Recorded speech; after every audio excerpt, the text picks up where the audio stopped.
How much of a pistol do you think is just personal? Like you pick it up and a person's like, yeah, I like that one. Better than 50%. The touch, the feel, and the need are very individual.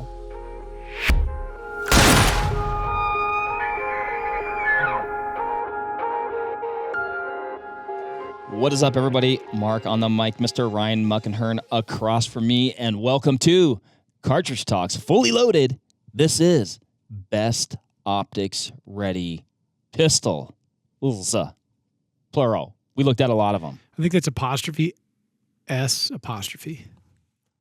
Yeah, I'll buy that. Chosen by, I guess, ultimately we selected, quotation mark, our pick. But the pistol suite that we have on the table here, the pistols that we shot live action, were chosen by you guys. Yeah, I think we had 10 or 12. I don't remember the original. It was an even number. Mm-hmm. Maybe it was more. It was 14. I don't know. It was a pile. And we put a poll up onto quote mark the Instagram machine. And you folks clicked on which ones you wanted to see. Kind of a this or that situation. Yeah, they narrowed the scope. Yeah, no pun intended. Couple I was surprised not to see higher on the list. Selfishly was excited to shoot. So I see. That didn't make the cut, but you kind of wish they did. I did. Which ones were those? The FNs, of which we had a couple contemporaries up there, and then the new Berettas, the 92 series guns. Okay. Yeah. Okay. So this is a total aside, but a lot of people dogpile Beretta 92s and 96s. Okay. Any of the 90 series pistols. Heck, even like the 87, the Cheetah. Okay, why do you think that is? They got a bad rap. I mean, Mel Gibson made them hot, and then, they were the slated replacement for the 1911 in military service, and a lot of people just had bad stories about them. And I fell victim to that, or not victim. I fell into that prejudice pool. It's like I would never buy one of those. Man, it happens quick. It does, yeah. Just young and influential. In fact, to the point where I sold Beretta 92s, 96s, and M9s, and people are like, "What about these? They feel really good." Nah, unfounded. So what ended up happening? Do you think that's just because they're considered old in a way? Kind of, and they are an old design. I mean, they're a dated pistol in design. Right. They're older than everything on the table here by decades. Doesn't mean it's bad. Correct. The operating system itself is very clever. It is a sweet gun to shoot, and they generally shoot really well. It was the first pistol I had. I think for a lot of folks it was. Yeah. And the new ones that are optics ready, the RDO compliant ones, those are nice. They are polished. And I was really hoping to see that on the list so that could just get ushered onto the table and we could fondle that fine Italian greatness. They're a cool gun. This was probably our doing. And I say this because I've seen Chris at Edge shoot him quite a bit at the range. The 90s? Or the Walthers? The Walthers. Sure. Which we didn't include in the initial. That was my bad. It was an oversight. It was. It was, in fact, an oversight. I was tasked with a list. There were some criteria. It had to be under $1,000. If you walked into your gun shop. That's true. Yeah. Mm-hmm. So if you walked into your gun shop and you were going to buy an optics-ready pistol, the price tag had to be less than $1,000. Because there are some Cadillac guns. Right. That if you want to, and speaking of Cadillacs, if you wanted to buy a late 90s Cadillac, it would cost you less money than to buy some of these guns. And so we weren't necessarily interested in throwing those on the table. Not that they're relevant, but that's not an everybody's pistol. We wanted it to be realistic and within reach of your average person who wants to go to the range, wants to potentially have a home defense option, some concealed carry in there. And the selection that we have on the table here, some are going to be optimized for, they'll be weighted heavily towards one of those ends. But yeah, with kind of an everyman's option. I'm fighting. Because it's just more realistic. If you're wondering what I'm doing right now, I'm fighting this cord, Mark. I got a lot of slack in my line. Oh, right. You got to keep a tight line. I'm amending. I've got a lot of... If nobody... Well, you guys don't know. We haven't talked about this yet. God, why you got to sidetrack me? I can... that's very easily done. Mr. Ryan Muckenhirn's picked up the fly rod as of late. I'm going to say this publicly. Mark has been right about a lot of things. Mark was right about the puffy vest. Puffy in general. Puffy jacket. Oh, yeah, good point. Puffy in start. general. Because I was like, dude, I ain't going to walk out there looking like that. And this isn't what we're talking about today, but this is what we're talking about right now. Yeah.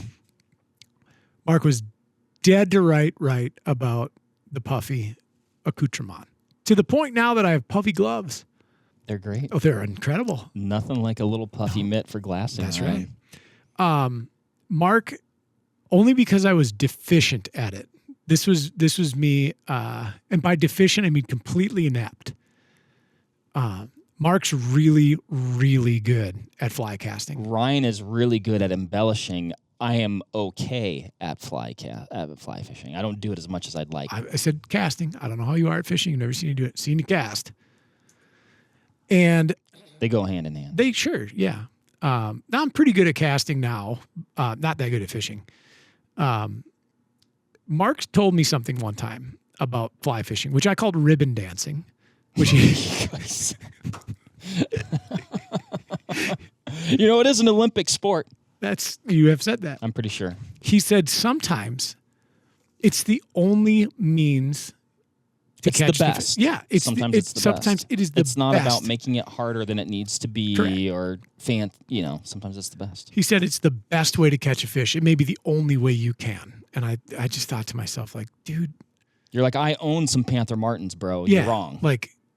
And I fish. I make fun of people who fish. I grew up on the water, and the sole point of my existence for many years was top water for muskie and pike and bass, and then pitching buzz baits of various sizes, and of course bobber fishing.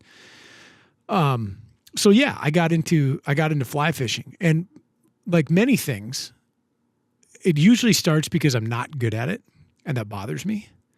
And then I'm like, I'm not going to suck. And so I went to a wonderful fly shop.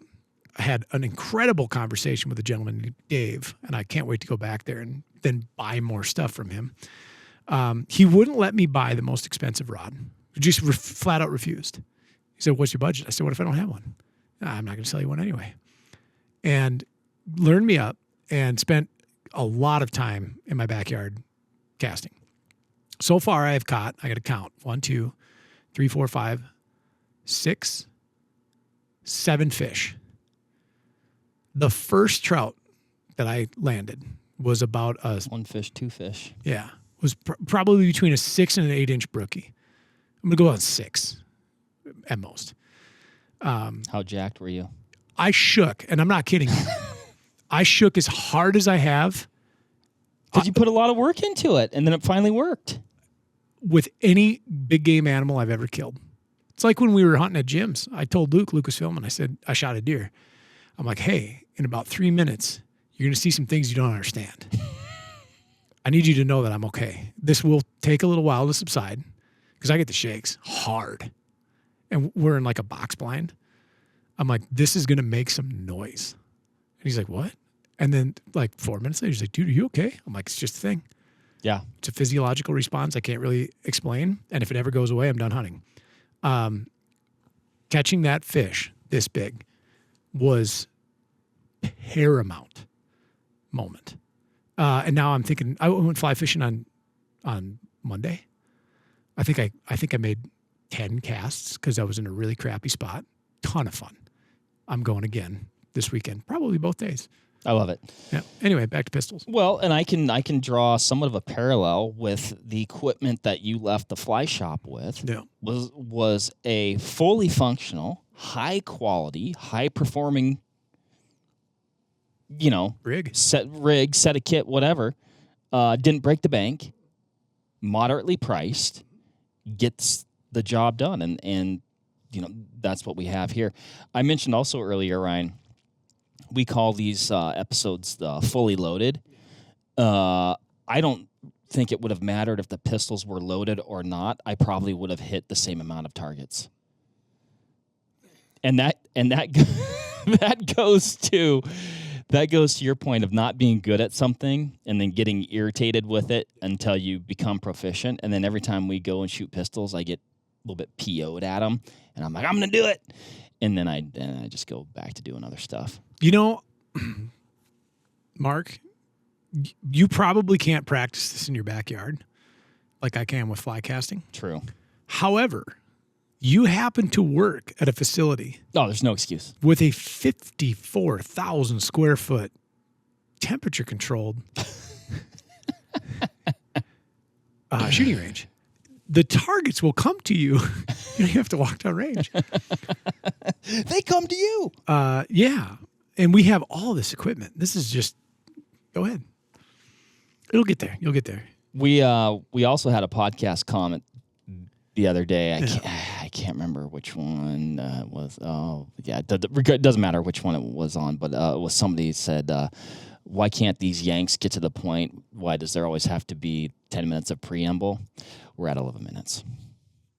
You said yanks, huh? I think so. Oh, how's your gravy? It was something like that. Yeah, maybe it wasn't yank. I don't know. If you said yanks, I'm just going to ask, how's your gravy? Okay. Yeah, you'll get it. Ryan, some great options here. Yeah. Thank you to the folks out there who narrowed this down for us. Should we just start? Okay, we should probably talk about what we did. Sure. Pretty simple. Yep. Did a little bit of plate rack stuff. Yep. And did a little moving target stuff. Yeah. So, like, what is the big benefit to an optic on your pistol?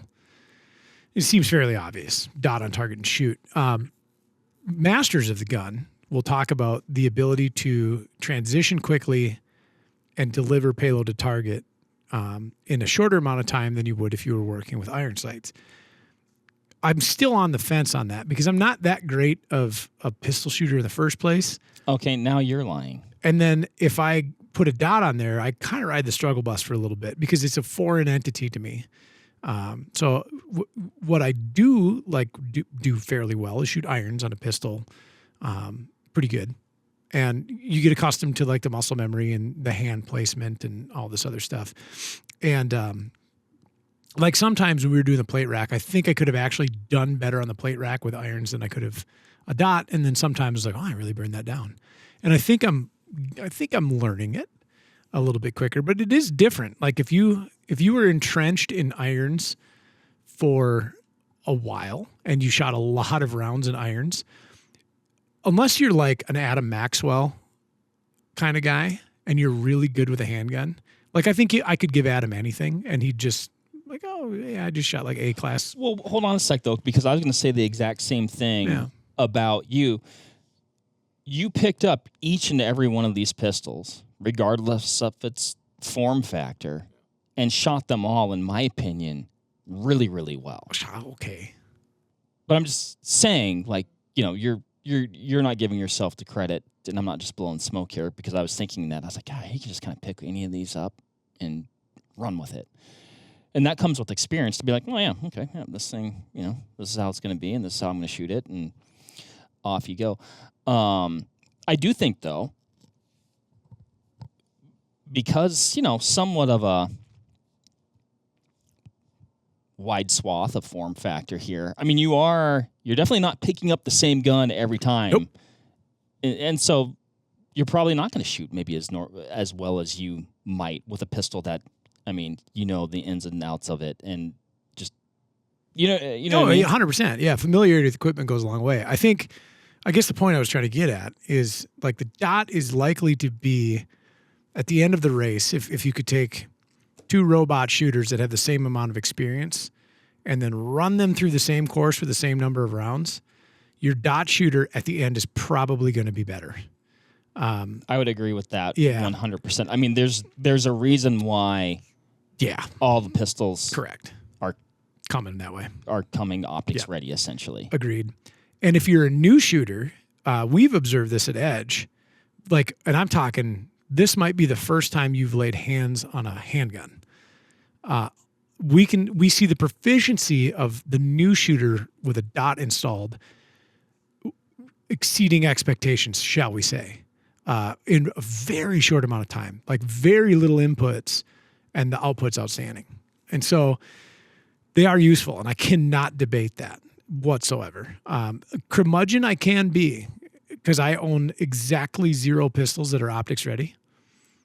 I'm still a Glock Gen 3 guy, but now Glock has come out with Gen 3 factory MOS slides, and I've been circling the drain.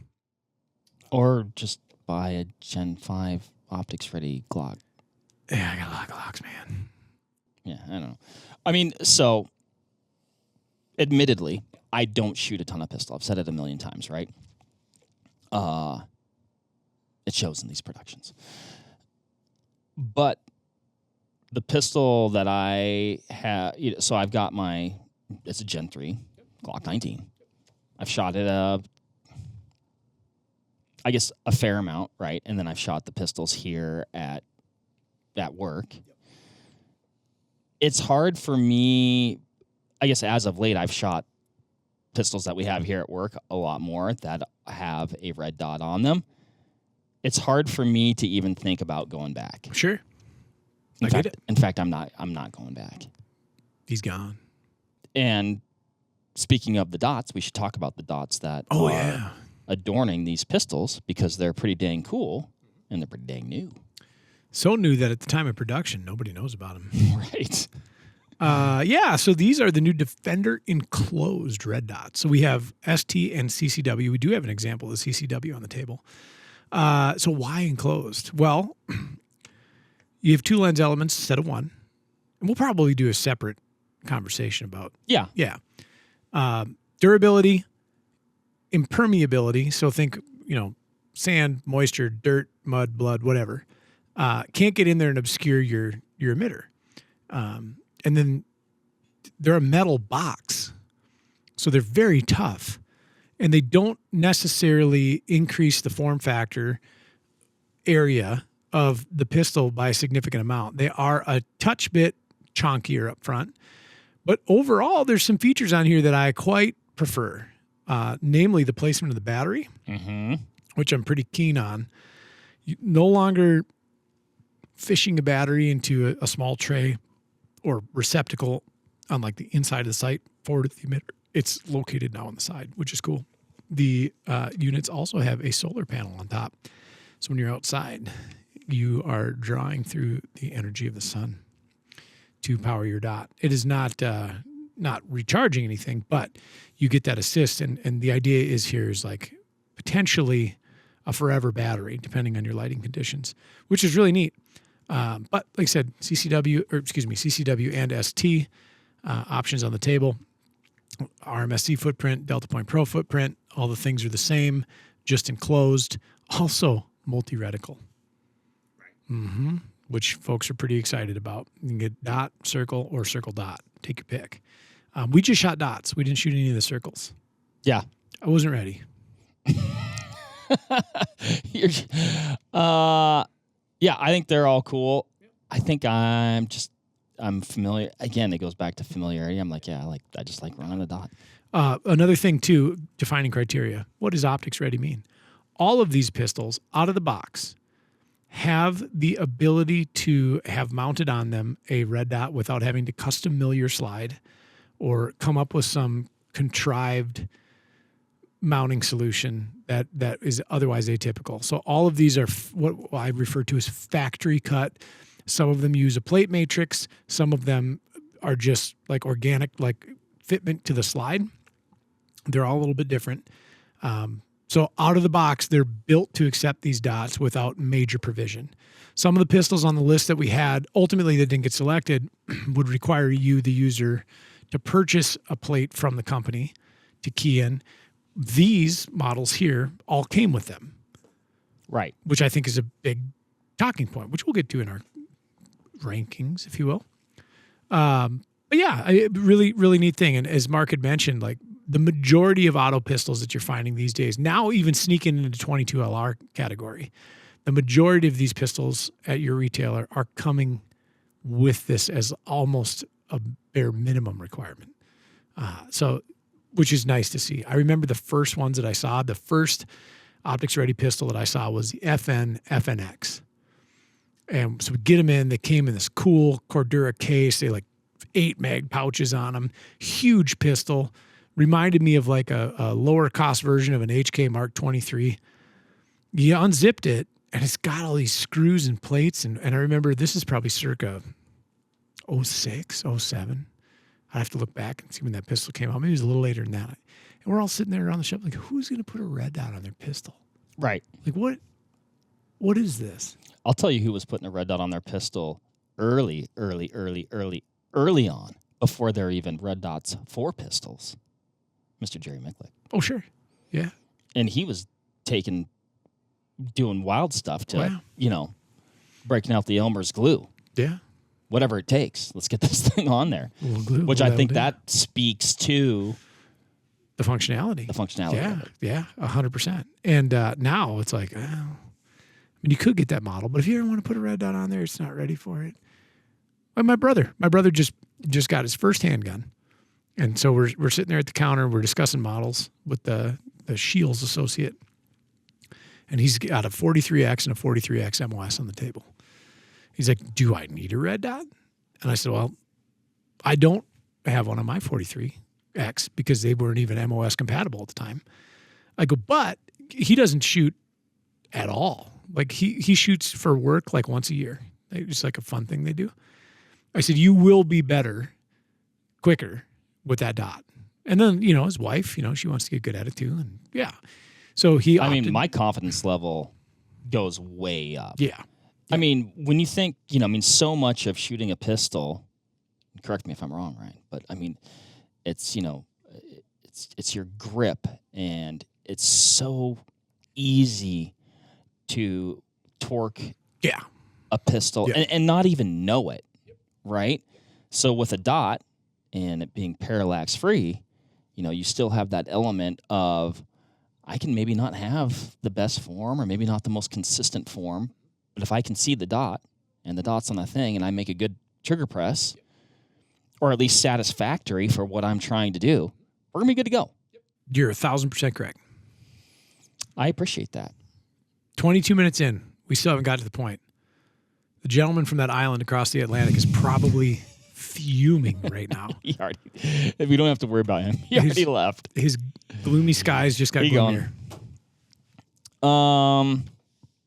Is there any other preamble? Nope. Let's get to it. It's a heck of a dot. Should we just go down the line? Closest to you? You've been holding that one. Cool pistol. Yes. Contentious pistol. What is it and why is it contentious, Ryan? CANiK TP9 SFx. Few models in the time that I have been conscious of this kind of gun have come onto the scene and created more fanfare and negative uproar as the CANiK TP9 SFx. This pistol is actually pretty darn good. And they come with everything. And they come so feature laden. You're like, here's the arguments from the CANiK enthusiasts. Like, yeah, I could have bought a Glock, but I would have had to have done all these things to it to get it to the level of CANiK. And they're not wrong. Like, not at all. So Glocks have modular backstraps now. They go about it a little bit of a different way. CANiKs have them. Glock has the MOS. CANiKs come with it. CANiKs come with a variety of different slide profiles, lightning cuts, performance upgrades, all these other things. And they generally do it for $100 to $150 less than your average Glock contemporary. And I believe, Ryan, if I'm going off of my notes here, I believe the pistol ships with a polymer holster with belt and paddle attachments as well. You're just ready to go. Yeah. It's kind of a plug-and-play option. It is. And poo-pooers of the CANiK are like, well, it's not a Glock. Which, like, I'm a fanboy of Glock. I was going to say, are you the one on the forum saying that, Ryan? No, I don't I don't deal in forums. Not a big forum guy? No. That was my life for a while, and it was like my job, is what I meant. It was like, a lifetime ago. Yeah, it was my job. And yeah, I'm a big Glock guy. But this pistol actually is really keen, like really intelligently designed.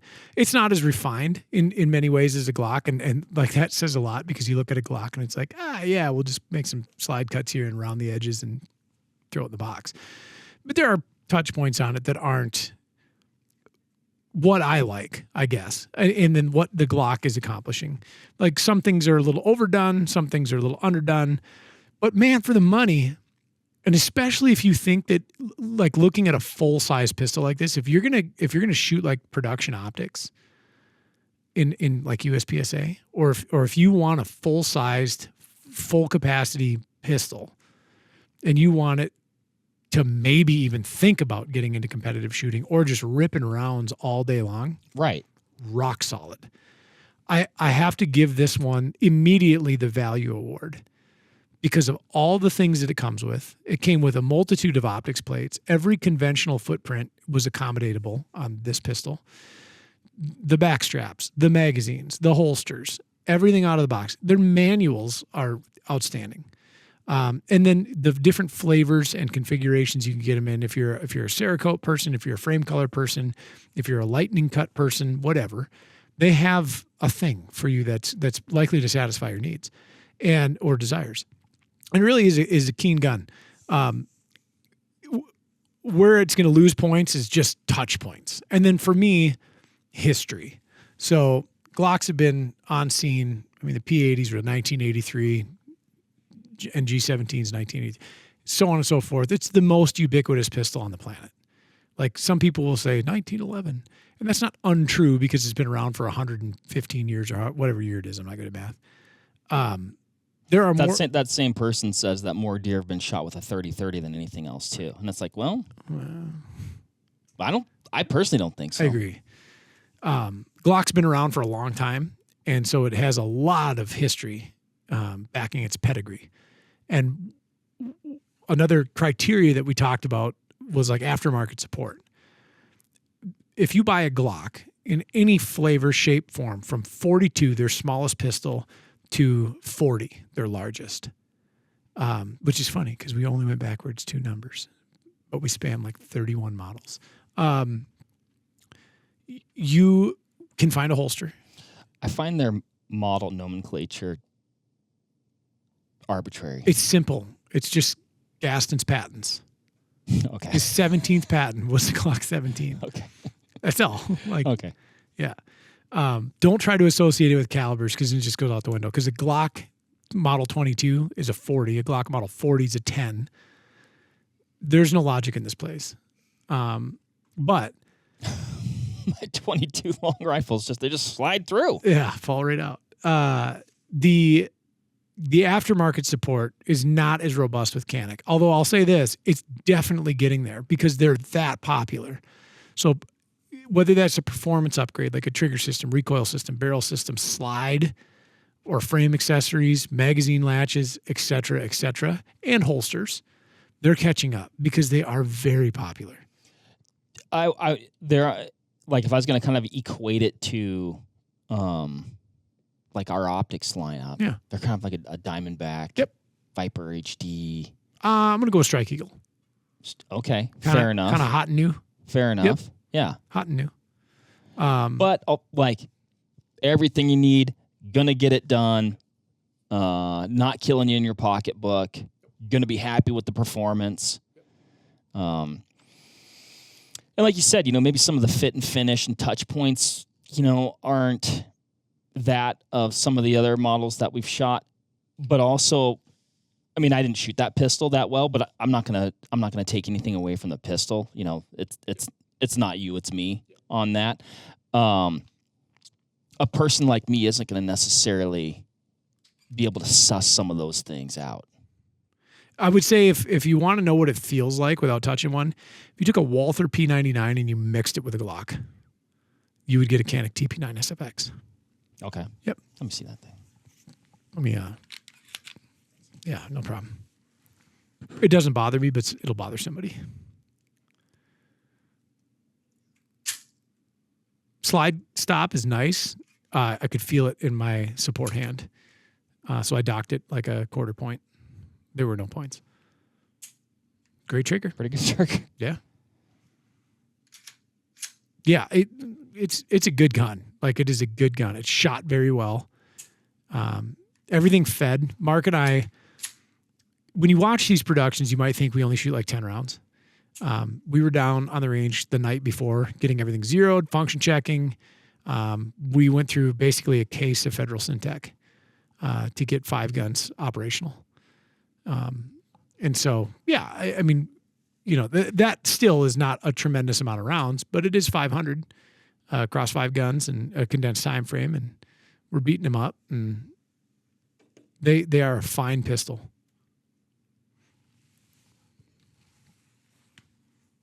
The CANiK TP9 SFx.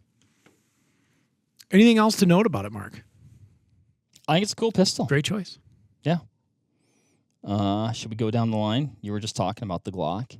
We'll probably talk about it more just because I feel like Oh, yeah, we'll get there. so many pistols. We're going to talk about it now, but it seems like whenever you're making a comparison, it's like it could be any pistol that's out there, and it's like, and then how does that compare to them? You know what I mean? Like, Yeah. because it is such a good baseline. It is. It is. And for good reason, too. Not just because it's been ramrodded down the bores of everybody looking at their first pistol, whether that's print ads or forums or whatever. Like, there's a reason that these things are as popular as they are. I got my Glock Armor certification in 2007, I believe, and I have taken apart hundreds of these things. And failures are usually either at the extraordinary end of round count, where that shooter has shot the rails off the thing, and I'm talking tens and tens and tens and tens and tens of thousands, or somebody got a little funky with some aftermarket stuff, and they're like, yeah, I changed the spring rates, but not that spring. I changed this spring. I was using Uncle Jerry's hand loads. They're pretty wild how well they work. And this is exactly why this is the pistol that I chose to compete with and then choose to carry daily. Not the 45 specifically, but just Glock auto pistols in general.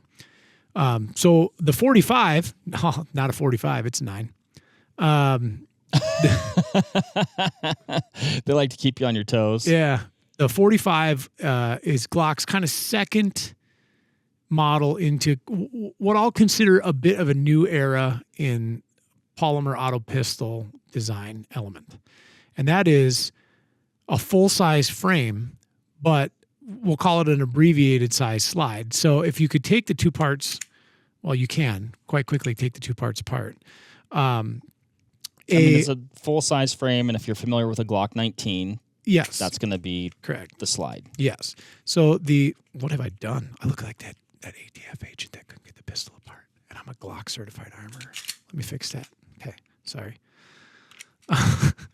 The full-size frame, so like borrowed from a 17, and then what is the same size as a 19 slide.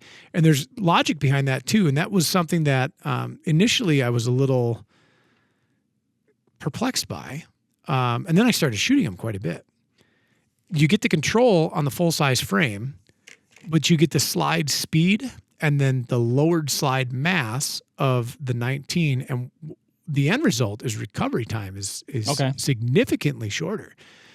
And it was not something that I anticipated. It was actually the FN 509 that kind of opened my eyes to that. And then immediately I said, okay, I had a Glock 19X, which was the first kind of one.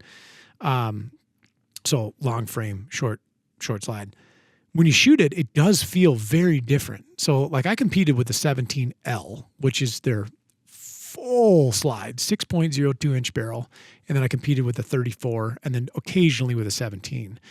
But the 34 and the 17L have long slides.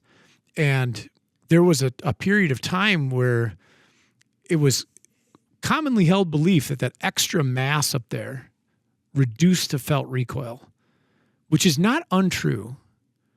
But also, when you shoot it, the catch of the recoil could be observed as more pronounced.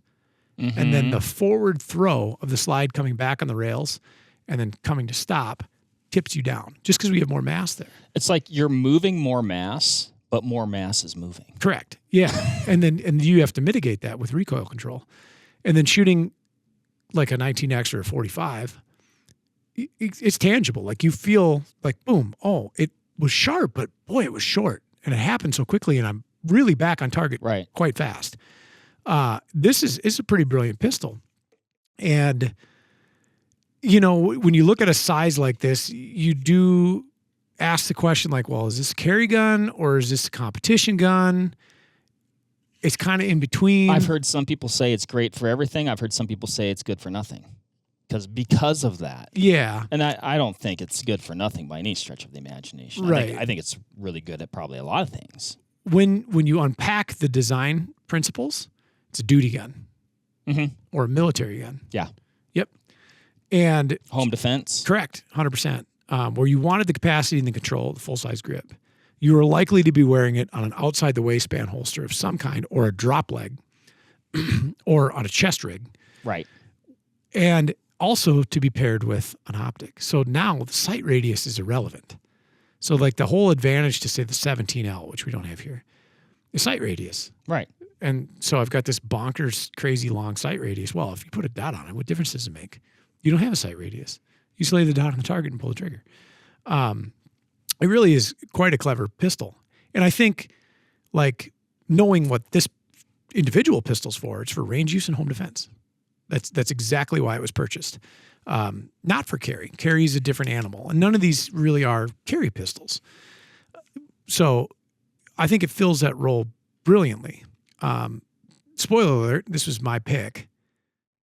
I knew that before we started. Yeah, right. So I can't break those chains that bind me, Mark. Everything about the Glock platform I like. And a lot of that comes from I dug so deep into Glock that like everything else kind of fell by the wayside.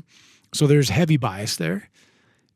And then going to other models and playing with them. Often what I do is I say like, well, they tried to do this in the fashion of the Austrians. They didn't, or they did something different. Not that they did something wrong, but they didn't do what Glock did. And I just prefer Glock. Really what I love about them is their popularity. So there's parts everywhere. You can get aftermarket parts from so many different companies, whether it's performance enhancements, barrels, springs, plungers, guide rods, mag catches, slide stops, whatever. Or if you break something, which I've still never broken apart on any of my Glocks. That's kind of astounding to me with the volume of shooting that you've done. Never a part. I'll take that back. I broke a front sight off at the first national level 3 gun match that I shot because I stuck my pistol through a port and I pulled the trigger and my front sight, which I had this giant front sight on there because I was using these old antiquated style irons, hooked the top of the barricade. It was a Horner match, Andy Horner match, and he made low ports, technical ports on a lot of his matches that forced a shooter to get into a rough position. And I'm a tall guy, and getting into that position, it was a crap position, and I was a bad shooter. It's like, God, that sight was shot the whole rest of the match without a front sight. I wasn't good with the pistol then. I don't think it made a difference. And then aside from like their aftermarket support, their pedigree, their history in the landscape, is there are so few things on this gun that touch any other part of me, of my garment, of my holster. I don't like extended mag catches on pistols that I'm going to wear because they're also like points that can detach your magazine when you don't want it detached. Even their mag catch is basically flush with the frame. And they've got some geometry in there that allows it to come out. When I shot competitively, I didn't shoot extended mag catches. I shot the regular ones because I preferred it. Now, when you go from a 3 to a 5 in generation, so I'm running all Gen 3, they made their mag releases larger. So you've got more like thumbprint on them. Whereas the 3s were these pretty scant little things and they had a little bit more protrusion. They did away with the finger grips or finger grooves, which some people are just crazy about. They're like, give us the finger grooves back. Most of mine, I've buzzed off the finger grooves completely. And then they've added the backstrap. Of course, MOS, Glock's optics plate system, that came out in Gen 4. That's a thing now. They still have the same triggers, which most of the criticisms that I hear about Glocks are their triggers. I've grown very accustomed to them. They're not light, but they're fairly stout, or like they break nicely. Once you figure out where the stacking points are and where the walls are, their breaks are usually very pleasurable. And so I've grown accustomed to them. And then, on my competition guns, I kind of did my own trigger thing with them anyway. So they're radically different than what this feels like. But like, I don't touch any of the triggers on, the 3 Glocks that I carry fairly routinely. I don't touch the triggers on the quote duty Glocks. And they're just ready to go. Recently, you used to buy an MOS, and this is a criticism. You used to buy an MOS and it came with all the plates. They don't do that anymore. They just come with a plate. And so unless you're putting a dot on there that has that footprint, you're forced to buy another plate. To help answer that or solve that problem, with the Defenders, with the STs, we include a plate. That's an MOS compatible plate. So we're kind of covering down on that. And that was a thing that we thought was value add for folks. So certainly. Yep, they don't have to go buy another Glock Well, you plate. don't. I mean, the last thing you want to do is get something and then be like, great, I'd love to get this set up, and now I got to order something else and then wait, and it's pain. Yeah, correct. I have heard folks, and it's really never bothered me, say that the stock irons are meh. Oh, yeah. But also that's a moot point, because I just don't see myself.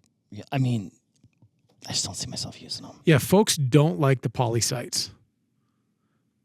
They're like, oh, terrible Glock box sights, because they're plastic. You know what is a really good sight? The whole gun is plastic. No. Okay. There's no more plastic on this gun than any other gun on the table. I'm saying in general, like that, people are like, these guns, there's a lot of polymer. Yeah, that's kind of the point. Another good set of sights that a lot of people are really bonkers about is Magpul's M-Bus Gen 2s and Gen 1s and Gen 3s that aren't metal. They're a great sight. They're a poly sight. There's nothing wrong with a poly sight. I've got poly sights on a lot of Glocks. They shoot exactly where I want them to. They're great. Very low profile, very low snag. They're not sharp. If you've ever carried without an undershirt on and you've drawn from concealment and you tipped in a little bit and you drag a metal sight across your guts, you go, ow. So yeah, I mean, bias aside, I really like Glocks. I shot this pistol pretty darn well. I like the way they feel in my hand. Oh, the other criticism, grip angle. So you took it right out of my mouth. I was going to say, let's bring up grip angle, because a lot of people gripe about that. That comes with experience. If you've never handled a pistol to a capacity where you can like log your round counts into the many hundreds or thousands, if you pick up a Glock, and I see this a lot, most people will have it pointed up like this because they're used to a different angle on say a 1911 or Smith & Wesson M&P or something like that. And they'll talk about that grip angle being problematic. It's a training thing. And it's the same conversation in my head as like, why am I not as good with a red dot or as confident with a red dot or as proficient with a red dot as I am with irons or comfortable with irons? Because I don't train with them. Whereas I've been shooting Glocks now for so long that I've never, the conversation never entered my mind is like grip angle. And it is different, right? So it's a completely different grip angle than, say the M&P, which is more akin to that of say a 1911. So yeah, if it's your first foray into a pistol like this and you're coming off of something like that, yeah, there's a little bit of a presentation change. but it's not something that you can't overcome. Like you give it a couple reps, you'll figure that part out. I am a believer, and this is kind of across the board. It's not just pistols, but and in the case of pistols, a bit of a do as I say, not as I do. But if you practice with it, if you get used to it, that's just what you know. So it's fine. Yep. Now, I'll say, I think the M&P has a better trigger than the Glock. I think I probably shoot the M&Ps. I'm talking about when, even when we did the 910. Yeah. Yeah. And that's like one of the bigger criticisms I have of that pistol. Really? I hate that trigger. What don't you like about it? Hate is a strong word also. I dislike that trigger. But again, that's probably because it's not what you're used to. You're like, oh, that feels different than what I'm used to. Yeah, I have 1911s. I have Berettas. I have a Walther. I have, wheel guns don't count. Do I have any others? Yeah, I have single action, double action, like full DASA guns. I do not care for the M&P trigger. Why? It articulates at the center to defeat their safety. Okay. And then it has a back wall on it that's very, I'll describe it as wet or soft. And so it's just a different, I don't care I feel like I'm going to break it every time I shoot it. Yeah. Yeah. That particular M&P, might as well skip down the line now. We're talking about it. Yeah, we can. We finished grip angle on the Glock. Yeah. Okay. Oh, say this from a value perspective. Like, what would be the how would you describe the difference in grip angle from like a Glock to an M&P or the Echelon or something like that? Less vertical. Okay. Yeah. From a value perspective, Glock will be on the slightly higher price tier amongst those on the table here. You're probably looking between $600 and $700, depending on what model you get into, depending on your retailer. Do some shopping around, you can find them for a little bit less than that. That's about the average. I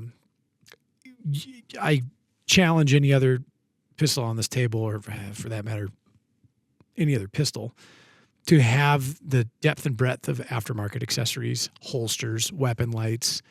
I'd say the M&P is probably coming pretty close these days. It's getting there, for sure.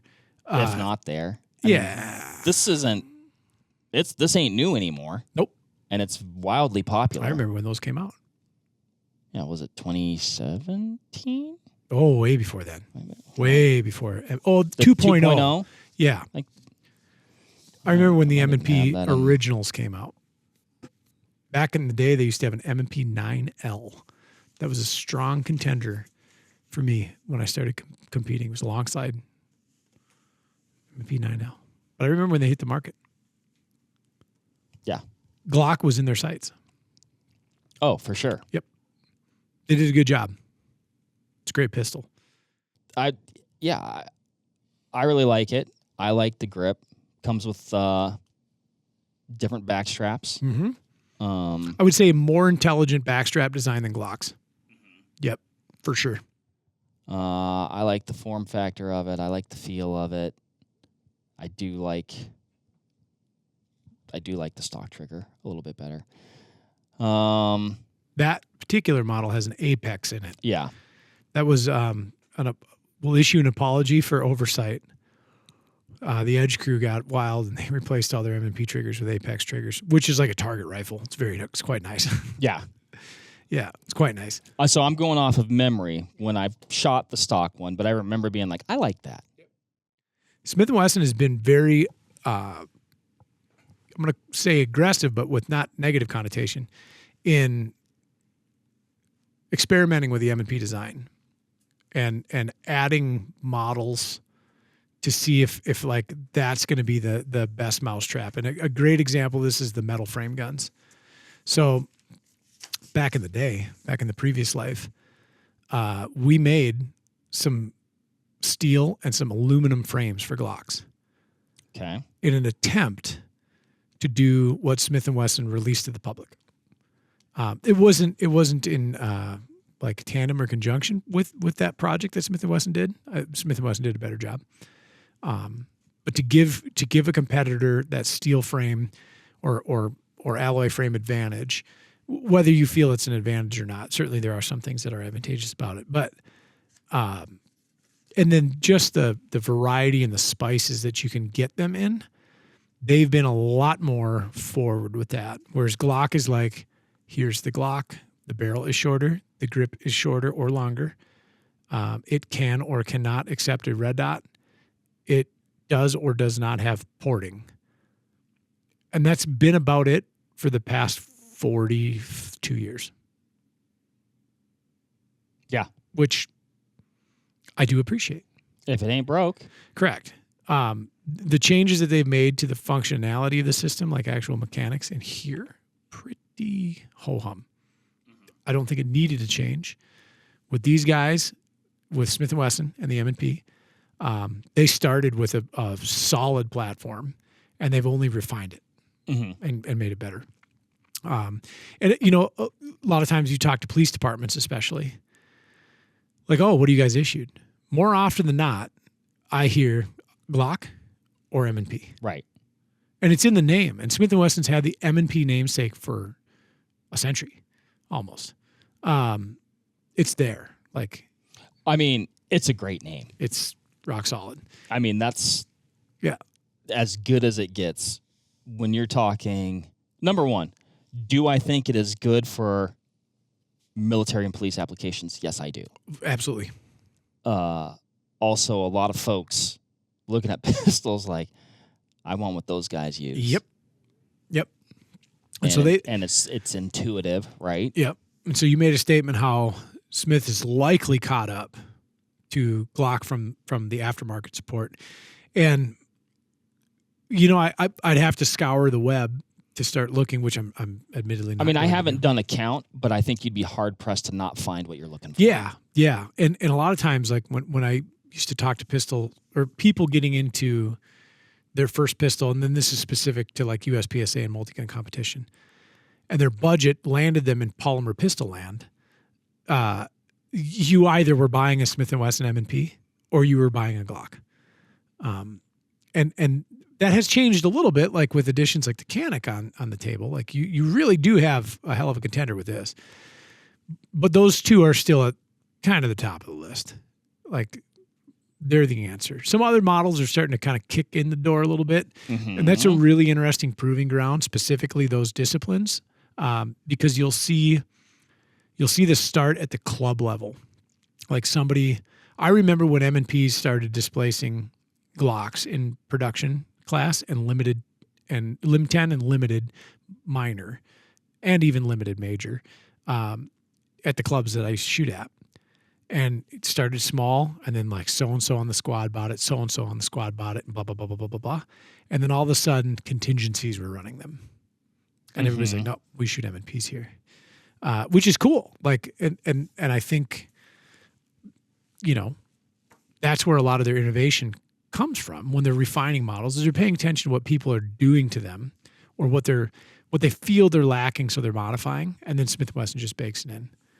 Glock took a different approach. Like, this is the offering. Love it or not. We're not going to goof with this very much from the factory side of things. Sure, have the aftermarket. Smith & Wesson's like, okay, what are the competitors doing to make this pistol more useful to them, more comfortable to shoot, et cetera? And then they're baking it in. Yeah. And you're right. They have gotten spectacularly popular. And there are all the bullet points that I talk about aftermarket support with Glock that exist in Smith & Wesson as well.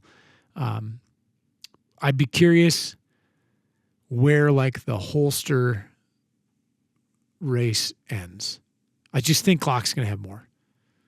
Not that that's necessarily even a valid talking point, because you either need like a level 2, level 3 retention holster, you need an inside the waistband holster, you need a competition holster, or you need a plastic holster that holds your gun up while you walk around your ranch.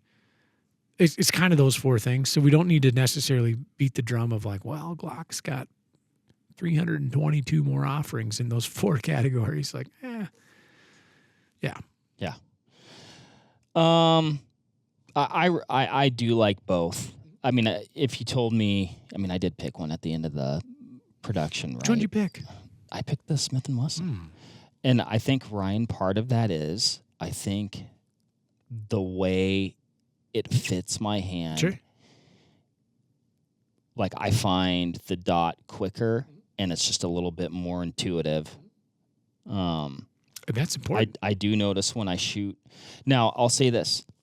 When I've shot a Glock 19 with a dot, which I was doing a few weeks ago before we were doing something else, I shot for 2-3 sessions down at the edge, putting in a little bit of work at least. When, like, initially, like I was, I'd give me that mag. I'd present Trade. Thank you. the pistol, you know, and I'd be like, ding, and then like, yep, having to drop it down. But once I was like, oh, I just need to do this, problem solved. I would just problem solve and I'd find the dot every time, right? But I do think it just, I think this presents a little bit more natural for me, but also not anything I can't overcome. Sure. Just with a little bit of shooting. Sure. So, I don't know. It's a fine pistol. Yeah. Landing just at or below what the Glock sells for in the basic configurations. You can buy a gussied up version of one of these things that costs over $1,000. Yeah, they have their Performance Center. Yeah. Yeah. And like expect no less, because if you start monkeying, like I can't use that against Smith & Wesson from like a value perspective, because if I say, I'm going to buy a Dawson Precision Magwell and I'm going to get a Terran Tactical Guide Rod and an ISMI spring kit, and I'm going to put in a titanium striker, and I'm going to put in a KKM barrel into my Glock. Well, guess what? Like, there, I just made a $1,600 Glock pretty quick. Or you could have in some ways just hit buy now. Correct. Yeah, because Glock does not have an option like that, right?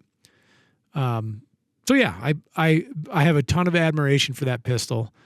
That was one that was high on the contender list when I was like, yeah, I'm going to start shooting competitive pistol. Ultimately, I went to Glock. There you have it. Yeah. Where should we go next, Ryan? We have 2 left. Shooter's choice. Let's talk about the P09. Okay. So this was, I was happy to see it make the list because I didn't expect it to necessarily. Only double action, single action gun that we have on the table with an exposed hammer. I'm a huge fan of CZ pistols, like going way back to say 75, and then the 85, and then the various industry derivatives of, where it's a completely different design approach. In what ways? Okay, so let's go back into history and think about a couple of popular pistols. We'll talk about like a 1911, for instance, and the guns that came out of it. You would generally see your slide wrapped around your frame. Okay. So by that, I mean this slide is as wide as the frame, and it rides on these little rails, whereas this frame is wider than this slide, and the frame wraps around the slide. What you end up with is this narrow slide, generally a little bit lower mass, and it has a very interesting feel when you shoot it. Like, if you shoot them enough, you can feel this difference where we've got contact up here, like on the dust, well, not the dust cover, but yeah, the dust cover, all the way back. And you have this like different, just imagine more contact points on that slide, and the recoil impulse is different. It feels wildly different.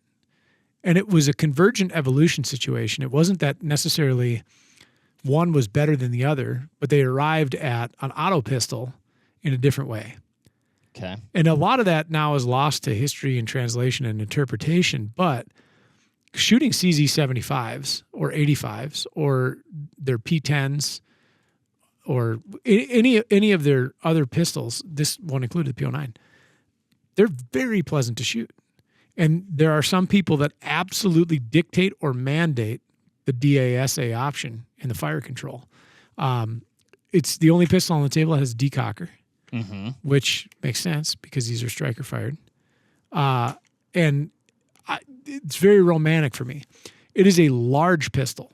Like it fills all of my hand plus change, but in the same way, and I'm going to speak to a criticism, it's a large pistol, but it's been reduced in its width and dimensions to the point that when I grip the pistol, parts of my hands are touching things that I don't want them to touch, like the slide stop. It's a slim grip. It is. It's a very narrow grip. It looks not unlike a 1911 with like rosewood stocks on it. You're right. Right? From a width perspective. So like feeling it in my hand, like parts were like, ugh, what am I doing? And I'm looking, I'm like, oh, I'm touching the slide stop. Right. Like, is that going to be a problem? Or I could feel the mag catch, or even the presentation of my trigger hand in there. My trigger finger is touching the meat of my support hand. And so like I can feel my finger drag across the opposing palm, and I have to modify my grip in a way that's unnatural to me to avoid that. And I thought it was a little different. I thought it shot wonderfully. I don't think you were the biggest fan of it, but it was a very different pistol than anything you'd worked with. It is. Yeah. I mean, it was, form factor wise, bigger than anything I guess I've shot some bigger pistols, but on like, very limited occasions. Sure. Right. Sure. It didn't fit me. And I said this when we were talking about it. I don't want to detract from the pistol because I'm probably in the first place not the best critic. Sure. In some ways, I can be a good critic because maybe I represent more of your every man, average Joe off the street. I want to get one of these things. Yep. I know some of the basic fundamentals. But yeah, it wasn't nothing. The way it fit me, like nothing was supernatural about it. I ran into some of those same things as you, with the grip. I'm like, I wanted my fingers to be here, kind of where the controls were a little bit. So then I was having to, maybe that wouldn't have been a big deal though, but. Yeah, like we never ran into stoppages, like no. inadvertently hitting the slide stop, and like locking the pistol out, which I've done on Glocks. I ran extended slide stops for a couple of matches, and I kept locking my pistol out because of my thumb position. I'm like, what? And really, what I needed to do is work on my grip. Right. But I yanked those slide stops out, and I put the standard OEM little low profile stamped sheet metal ones back in. Again, probably me acquiring the dot wasn't supernatural for me. I struggled with that a little bit with this pistol. Well, so on that, super low bore axis. So when this thing's in your hand, like it's a very comfortable pistol to grip and hold on to. There are elements of it that are very akin to 1911, especially if you like that larger beaver tail. How your hand tucks up in there. I mean, it rides nice. And I thought the trigger was awesome in single action mode. So like charged, right? The back wall has a little bit of sponge on the take up, but you can find it predictably. And then when you get there, it's great. Like the brake was wonderful. You got to get used to that slack a little bit, but the movement of your finger once you find it and ride the reset is very much just very, very clean. And then the recoil impulse, and I do attribute this to the way that the frame wraps the slide. I loved the recovery on it. It's just straight back, straight forward. And it just felt like it had no flexion, and it felt like it had no flip or dip. It was great. I thought it was really wonderful.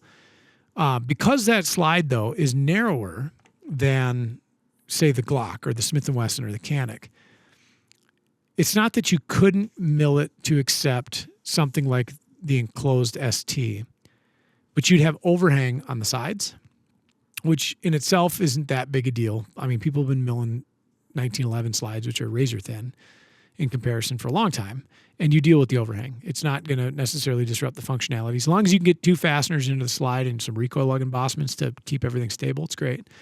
These are cut to accept RMSC footprint optics. So a Defender CCW, an enclosed CCW, a Shield RMSC, some of the Hollisons out there, etc. You do take a hit on window size, which I think was part of what you were running into. That could have been it. Yeah. But I've shot CC dubs on other things. Yeah, small. Yeah, good point. So some folks might look at that and be like, well, I don't want to put a tiny sight on there. This really isn't that tiny of a sight. Like if you compare it to past generations of optics we've had, like Viper and Venom, they're negligibly smaller. They're taller in some parts, narrower in others. I think your net is about the same. It is somewhat curious to me now that we're talking about this, though, because how I would think a person would primarily use this pistol, I would think it would fit a little bit larger. Because it's a full-size gun. It's Right. probably a nightstand gun, a competition gun, a duty gun. Right. Sure. No, that's logical. What you end up with, though, is pretty trim package. Yeah. And if you got to wear it close to the body, like if you're wearing a leather outside the waistband, I mean, it tucks away nice. I don't like IWB carrying full-size guns. I have some. Very rarely do I. But yeah, I'd wear this one on the outside. But it's a cool looking gun. It's very racy looking. I was just about to compliment it Yep. in that regard. It's a nice looking package. It looks like something an elite Fit and finish. Yeah. Is exceptional. Accurate. To me, this one was like shooting a hand rifle in comparison. It looks like something that I would expect an elite European anti-terrorist unit to have in their drop legs. Came with no plate because it doesn't need a plate, so you just mounted the Defender up there. Back straps, magazines, all the bits and pieces. Certainly going to have the lowest aftermarket support. It is also probably the newest design on scene in comparison. But there's not a lot you have to do to it to get it to a point of joy, because it really is quite keen. I think you buy this if you are an enthusiast for the check design. If I remember correctly, you shot this one quite well. I shot it okay. I tried going real fast with it because I like the trigger, and I had to make up some follow-ups on the plates. I think the mover was good. Maybe it was the mover because I remember shooting probably the mover and the plates terribly with this pistol, and then I was watching. I was like, "How's he doing that?" And you're very accomplished with the pistol, and that's a big reason. But yeah, I was like, I mean, I was impressed. I remember there's like 18 rounds in that magazine. I can miss faster than a lot of folks. I don't know about that. There wasn't too much missing going on. Great pistol. I think, like I said, if you're buying a P09, you're probably buying it because you love a DASA polygun that has a company history that spans a century, nearly, and you like these. I like this. And finally, the Echelon. The Springfield Echelon. So Springfield Armory's been a household name in the firearms industry for a very long time. Those guys are movers and shakers, man. Yeah, and by a very long time, I mean, before we had understood how oil can be refined into things like gasoline, and the telephone was a distant thought in Alexander Graham Bell's mind. The Echelon was a pretty radical departure from HS Product. That's the Croatian company that Springfield imports under their label. HS Product is wildly intelligent arms manufacturer, and they make some of the coolest guns. And so when we think of Springfield Armory, most folks think of an 1861 or a 1903 or an M1A or an M14 or an M1 Grand or a 1911. Now, 2 decades ago, Springfield came out with a poly striker fired pistol called the XD. And then it had many derivatives. It was a direct Glock competitor. It predated, at least in the shop that I worked at, the M&P. sold very well, held in contention, held in regard by about a 50-50 split camp. I always loved that pistol. Critics said that its bore axis was too high. They didn't like that you could see this kind of loaded chamber, well, not the LCI, but the like the striker indicator. You could see that it was cocked. What if you hit that with a hammer? Like, what are you doing running around hitting the back of your pistol with a hammer? It had a thumb strap safety, like a 1911. But it had brilliant metal magazines, a really good trigger, very nice controls, and the grip felt delightful.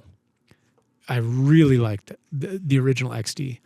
The original XD then morphed into the XDM, kind of the next model evolution of it. And we saw some changes to the grip contour. We saw an increase of capacity, increase of slide length and sight radius and some other things. And then they dropped the Echelon, which is a Glock. But not. I mean, when I look at it, when I shot it, I find it to be a hybrid between the Glock and the M&P. Yeah, and actually, Mark, if you get into the guts, like literal guts of that, that's a really good way to describe it. The only thing Glock about it is its shape. Okay. And the way that the trigger safety, which is this little blade here, disengages. The fire control is radically different. The controls are placed similarly but different. The takedown mechanism is different. The grip length in conjunction with, and you can get these in a couple of different styles and flavors. You go from what would be about a Glock 19 profile, so we're just going to say a 4-inch barrel with an abbreviated grip, to all of a sudden we have a Glock 45 profile with a full hilt and the short slide. I really like the trigger and how they did this mechanism. It's a little spongier than the Glock, but the reset and the pre-travel is better than the Glock. Let me see it. I love it. I think it's a great pistol, and I haven't even got to the good part on it yet. I mean, everything that you're saying there. For me, I think it's just a matter, again, of getting used to it. It was a little much for me to get through. Okay. Ambi everything except the takedown lever, which we don't necessarily need a left-handed takedown lever. Ambi mag release, like it just functions both directions, which is a throwback to the XD and XDM. I love the aesthetics where they could trim the the frame. They did. They made that thing as petite through, like if we look at the underside of the, I wanted to call it the wrist because this is, if like we were looking at a shotgun, sure, we'd call that the wrist. But underneath the beaver tail, between the beaver tail and then the undercut behind the trigger guard, that is such a petite and tiny dimension. Then they have this really nice thumb shelf that at first when you look at it, you're like, oh, that's aggressive. But then when you put your thumb there, like, nope, that's exactly where that should be. I should not be able to move my thumb lower than that. My thumb needs to ride there. The way they contoured the forward part of the frame and the touch points on it, like these tactile indicators as to where I should be, where I place my thumb on the offside, all of that's really intelligent. Back straps are modular. Magazines are modular. Magazines are modular. They send short mags. They send long mags. They've got the sleeve on them. All of these have accessory rails. This one happens to be 1913 standard. Then the slide contouring. So depending on what kind of person you are and how you like to manipulate your slides, like I've gotten into the habit now that when I'm manipulating a slide, I'm usually grabbing the front of the slide and pinching back. They scallop this in a manner that when I index on it, like my finger hits this buttress. The Glock, they finally gave us forward serrations, but they're shallow. Right. And I understand why they are, because we also don't want to use this like a cheese grater or a shredder. Right. Like it's a grab point and it works. This is sharper and deeper and then also has this buttress here that still is not larger than the max diameter of the slide that really is a functional and tactile touch point. And then on the rear, it tapers outward. Yes, no, it's cut in. Well, it's cut in, Yeah. but I'm saying. Yep. Yeah, I see what you're saying. It's, again, not wider than the widest point on the slide. But they got rid of material that technically didn't need to be there. So now I've got this really reliable pinch point that I can, it's like having a rack assist, which used to be a thing in some of the competitive shooting arenas that I rolled around in. No, there's some meaningful subtleties on that pistol. Yeah. Where I think they blew the competition out of the water, though, is their novel mounting solution, which I didn't dismount this sight, but when you get this out of the box and you look at the top of the slide, it's got like this matrix of holes to accommodate the fasteners for anchoring the sight itself to the slide. And then they've got these goofy little geometric shapes up front and in the rear for locator pins and recoil lugs. And then they have this really novel design that you flip and turn and pick a set of these locator pins like specific to the footprint that you're running. Mm-hmm. And they're almost teardrop shapes, best way to describe them. You just set them in place. It's very tight fit, very wonderful machining on them. Set the optic on it and tension it down. There's no plates. It's just these modular, movable little locator pins. Brilliant design. My only gripe with that is like you drop one and now you're in trouble. Whereas like if I drop an MOS plate or if I drop the Smith & Wesson plate, I'm at least looking for something that's like 1.5 inches long by 3/4 of an inch wide. The pins are small. Like, you know, they're the size of if you bit an M&M in half, slightly smaller than that. So you got to be cognizant of that. But in the box, it came with all the pins for all the sights. It came with all the screws for all the sights. And I think they did a bang up job with that. And the direction that they're taking it, I think, is intelligent. Very accommodating.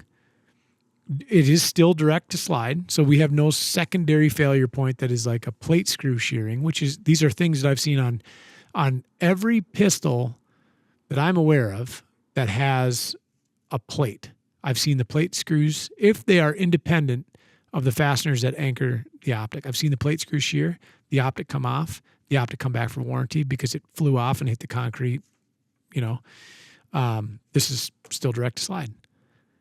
I'm very impressed with this gun. I really had nothing but positive things to say about it. I'm glad you caught yourself there. I had nothing positive. No, I know. No, I really liked that. I do like. It's funny because I like the Glock trigger better than I like that trigger. Do ya? Yeah. I mean, I do too, but I like this trigger a lot. I'm going to read and you gave a very solid recap of it, but I do think the mounting solution is unique. I'm going to read what they have to say about it, Ryan. Echelon's adaptability is truly innovative. Its variable interface system, the VIS, which employs patent-pending self-locking pins to complete the most versatile optics mounting system on the market. As the mounting screws are torqued to spec, the pin's external lateral pressure on the optic's interior mounting surface to eliminate left-right movement. This ensures you maintain consistent and reliable point of impact. In addition, the pins can be positioned to fit the footprints of a wide range of popular optics, allowing for an unparalleled direct mount fit between the pistol's slide and optic. And I think it does that. Yeah, we love when they come in, when somebody brings in an Echelon to mount up. It's like, oh, these are neat. Every time you work with one, it's like you get to build something. But it's not complex, which is nice. And it's not like it's hard to put a plate on. But it's nifty and novel. Where this one maybe falls short is it's also the newest design on the table. So there isn't a ton of stuff for it out yet. I remember when the XDs hit the scene, slow burn to rapid acceleration of popularity, they caught up. I think the Echelon, I hope that the Echelon isn't there to necessarily replace the XD, because I think the XD is a hell of a pistol. it'd be interesting to put them both side by side and shoot them. I think I'd fall in love with the Echelon more. And I think a lot of that's probably form factor.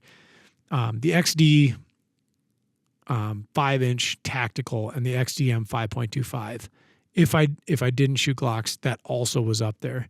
My hunting partner, who I used to shoot multi-gun with and USPSA with, shot a tricked out XDM, and he also shot 2011s. And man, was he good with that XDM. Like, that was a great pistol.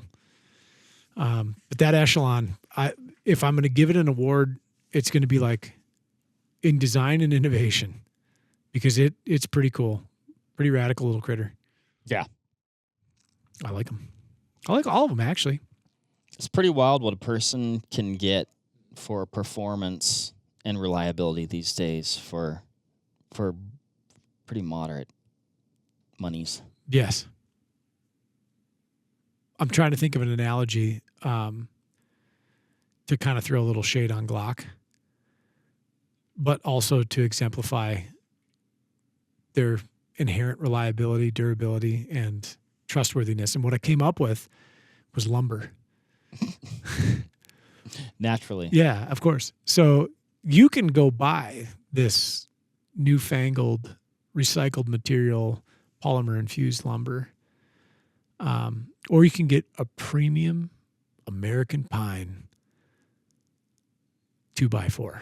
You know exactly what you're getting out of that 2x4. It can be treated, and so it's weather resistant, ground contact, ready to go. And if you get the really high end stuff from the good mills, straight as a board. Glock is that. Where some of these other ones now are these like high end, new spacey age things. Glock is just a nice board. It works. You can build your home with it. Yeah, fair enough. Dumbest analogy I've ever come up with. I don't think I would have picked pine. Okay, like, whatever. Oak. Douglas fir. If I was You pick a conifer, no less.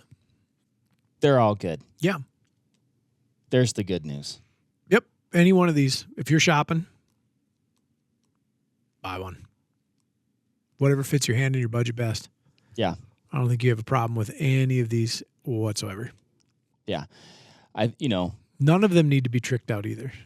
Out of the box, he's ready to rock. I mean, that's just it.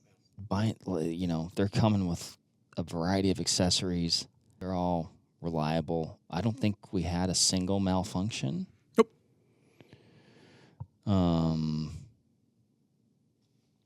Yeah. Pick your poison a little bit. Yeah. Like you said, find the one that fits. And for me, I'm drawn to the Glock, the Echelon, and the Springfield Echelon and the M&P 2.0.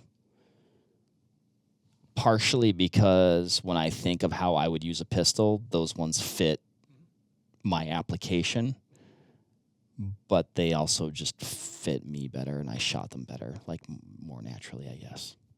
Yeah. But that's just me. You know what I mean? I do. How much of a pistol, like, do you think is just personal? Like, you pick it up and a person's like, yeah, I like that one. Better than 50%. Because if your initial contact with it is like, ugh. Are pistols the boots of firearms? Oh, yeah. In a way, you bet. Yep. Because you might, oh, dude, you need to get a set of these. These fit my feet like a glove. Never have a blister. Don't even have to break them in. I could put them on and be like, yo, my feet are hamburger. Correct. After 2 miles. That's a good way to look at that. It is very personal. I mean, the functionality is the same. A boot's a boot. A pistol's a pistol. Right. But the fitment and the application are very individual. I think I beat your lumber analogy. Do big time. Have we ever done a technical boot podcast? You know what? It's too hard to do. I mean, you could almost do the same thing. This has good features. I like this leather, Sure. whatever, the stitching. It's got a, Vibram. The problem, outsole, the problem is like two individuals with two different feet, two different body types, ankle size, heel width. Like, I'd put on boot A and be like, oh, no way. Score 5 out of 100. Where that might be the boot that you've worn 3 pairs of over 3,000 miles. Right. And you never look at another boot. Yeah, that's interesting. That's a conversation that I have on a decently regular basis. Guy's like, hey, I'm going out west. What boot should I get? I'm like, ooh, brother. I can just be like, hey, these are the 3 that have worked for me. Yeah, but you got to try them, and you might hate them. Thankfully, you're probably less likely to hate your optics-ready pistol. But Mark's point is the touch, the feel, and the need are very individual. And so you should wrap your hands around all of them. And man, if you can, if they're at the store, and if it, but it's going to make a difference if there is the optic mounted on it, though, too. Oh, yeah. Yep. Most places don't do that. Yeah. Coming out of Vortex Edge, we've got a lot of optics-ready pistols. Come to Vortex Edge, or come to the shop here, or what I call, the showroom, I guess, We still call it the shop. We can call it that. We'll call it the shop forever. It just feels right. It does. Cool. Well, Ryan, I don't have anything else to add. Nope. Any final thoughts? If you get one, practice with it. Take it out. That's the biggest thing. Don't just load the magazine and put it in the safe or the nightstand. Like, it is a blade that you must sharpen. It is a perishable skill. 100%. I realize that every time we do a pistol 100%. thing, and I haven't shot pistols since the last time we shot pistols, Yep. which I have really no excuse for. Like I said, we got access. It's not the problem. It's right there. Yeah. It's a me issue. All right, guys, I got a lot of things to address and unpack. Ryan, maybe we can have like an intervention. Maybe I'll schedule an intervention or something like that. And should Mark practice his pistol before getting a suppressor?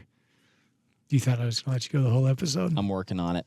Thanks, everybody, for listening. Let us know your thoughts in the comments below, except for that last part. We'll catch you on the next one. See ya. Bye. There you have it, folks. Thank you very much for listening. As usual, give this video a like if you liked it, comment something below, and give us a subscribe to the Vortex Nation podcast channel. It would mean a lot to us. Also, why don't you give us a follow over on Instagram while you're at it, at Vortex Nation Podcast. We'd love to hear from you over there, and we'll keep you updated with all kinds of cool photos and videos from our adventures that we do here. Otherwise, we will see you on the next one. Thank you again. Happy hunting and shooting, everybody. Have a good one.